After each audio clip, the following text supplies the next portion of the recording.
किसी ने क्या खूब कहा है कि कर्मों का ही सब खेल है, यह लौट कर जरूर आएगा। जो आज तुझे रुला रहा है कल कोई उसे रुलाएगा।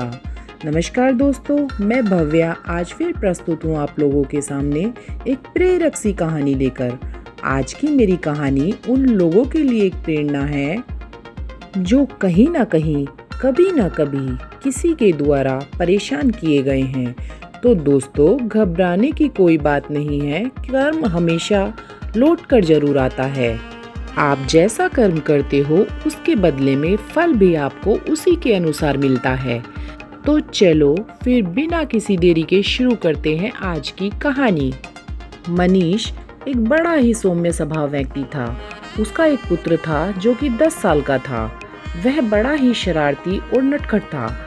वह अपने सभी दोस्तों को बहुत ज़्यादा परेशान करता था। उनका सभी सामान इधर उधर फेंक देता था, उनके साथ मार पिटाई करता था। तो पिताजी उसकी बात से बहुत ज़्यादा परेशान हो गए थे। तो मनीष ने सोचा कि इसे कुछ ना कुछ समझाना ही पड़ेगा, वरना इसकी यह आदत बढ़ती हुई एक बड़ा रूप धारण कर लेगी। तो मनीष अपने बेटे को समझाने के लिए एक पहाड़ी पर लेकर जाता है। वह वहाँ घूमता रहता है, अच्छे अच्छे दृश्य अपने बेटे को दिखाता है। बेटे को वह दृश्य काफी पसंद आ रहे थे। तभी वह एक पहाड़ी पर पहुंचे जहां पर रास्ता बहुत ही सकरा था। मनीष वहां से आराम से निकल गया, लेकिन उसका बेटा आसानी से नहीं निकल पाया क्योंकि मनीष को तो उस रास्ते की पहचान थी, लेकिन उसके बेटे को वहां की पहचान नहीं थी। वह पहली बार वहां पर आया था। तो जैसे ही वह ठोकर लगकर थोड़ा सा गिर जाता है तो उसके मुंह से एक आवाज निकलती है और उसकी वह आवाज पहाड़ी पर गूंजने लगती है। उसकी आह की आवाज को जब पहाड़ी द्वारा दोहराया जाता है तो मनीष के बेटे को बहुत अधिक गुस्सा आता है कि यहाँ तो मेरे चोट लगी है और यह कौन है जो मेरी आवाज की नकल उतार रहा है। उसका बेटा गुस्से से आग बबूला हो जाता है और जोर से चिल्लाता है कि तुम पागल हो। तभी पहाड़ी में से आवाज आती है कि तुम पागल हो।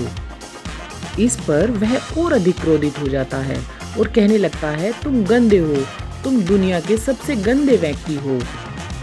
तब पहाड़ी पर से उसकी अपनी आवाज वापस लौट कर आती है और वह भी वही शब्द दोहराती है जो कि मनीष के बेटे ने अभी प्रयोग किए थे। इस पर वह जोर जोर से रोने लगता है। तो पहाड़ी पर से जो आवाज आ रही थी वह भी रोने की आवाज तेज तेज हो जाती है। वह अपने पिता से कहता है कि यह कौन गंदा आदमी है जो मुझे परेशान कर रहा है। तब मनीष अपने बेटे को समझाने के लिए पहाड़ी पर बोलते हैं कि तुम बहुत अच्छे हो। तो पहाड़ी से आवाज आती है, तुम बहुत अच्छे हो। तब मनीष जोर से आवाज लगाता है कि तुम्हारा बेटा बहुत अच्छा है। तब पहाड़ी से आवाज आती है कि तुम्हारा बेटा बहुत अच्छा है। यह सुनकर लड़का थोड़ा खुश हो जाता है और अपने पिताजी की तरफ मुस्कुरा कर देखने लगता है। इस पर मनीष उसे समझाता है कि बेटा, हम जैसा व्यवहार दूसरों के साथ करते हैं वैसा ही व्यवहार दूसरे हमारे साथ करते हैं और हमारे कर्म हमारे पास लौट कर आते हैं। तो देखा दोस्तों, जो पहाड़ी से आने वाली गूंज है वो हमारे कर्मों की तरह है। जैसे भी कर्म हम दूसरों के साथ करते हैं वैसे ही फल हमें भगवान देता है। अगर किसी के साथ हम अच्छा व्यवहार करते हैं तो हमारे साथ भी सब अच्छा होता है। तो इसी बात के साथ मैं अपनी कहानी को विराम देना चाहूँगी कि कर्म तेरे अच्छे हैं तो किस्मत तेरी दासी है, नियत तेरी अच्छी है तो घर में ही मथुरा काशी है।